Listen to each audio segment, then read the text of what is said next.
Happy Friday, and welcome friends and family to the Weekender. Summer is rolling right along. This weekend, we're rolling right into the Bay Bridge series. We had the A's and Giants getting down tonight. Both of them are at the top of their divisions. It should be really fun. It's going to be the first weekend with a full capacity crowd out at Oracle. We have some tickets. It should be a blast tonight. Last week, we started the conversation on our housing shortage, but we're going to kind of continue that conversation on because we've heard a lot about infrastructure with our highways and our road system in the last two elections. I believe Biden has a really huge bill that's on the table that he's trying to get passed. But just as important is our infrastructure of our housing, believe it or not. Building more housing is just as important as building more roads and highways. According to an article that was placed on the National Associations of Realtors website, NAR, which was done by Rosen Consulting Group, they did a study on how much we have underbuilt in the last 2 decades, believe it or not. The first point I'm going to make is within the last 2 decades, compared to 1968 through 2000, every major city in the United States was heavily underbuilt for housing. Now, why is this important? Well, let me just name some of the cities that we've underbuilt in. Out of the top 10 major underbuilt cities, California has 3 of the top 5 major cities that were underbuilt. First, starting off with Riverside, San Bernardino County. The next was San Francisco, Oakland. We kind of know what's going on there. The next was Detroit, followed up by San Diego and Miami. Now, that was for a population of 3 million plus. Now, when we go to large cities, California has 2 of the large cities, which that kind of ranges from 1 million to about 3 million people.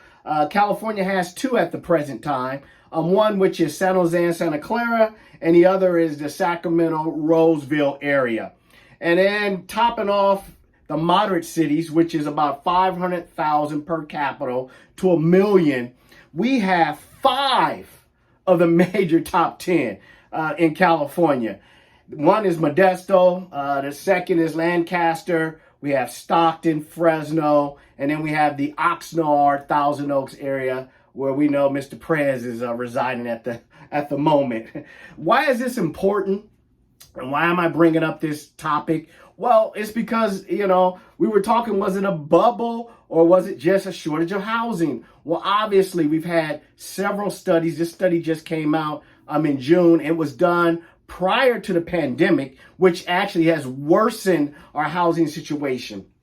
And when it comes to economics in a community such as Oakland, why is it important? Well, first of all, if you have more housing projects, okay, you have more jobs. If you have more jobs, you have more tax revenues. And so that means that the cities can thrive and grow. Well, we see that in some of the cities here throughout the Bay Area, where, they're thriving, they're doing really well.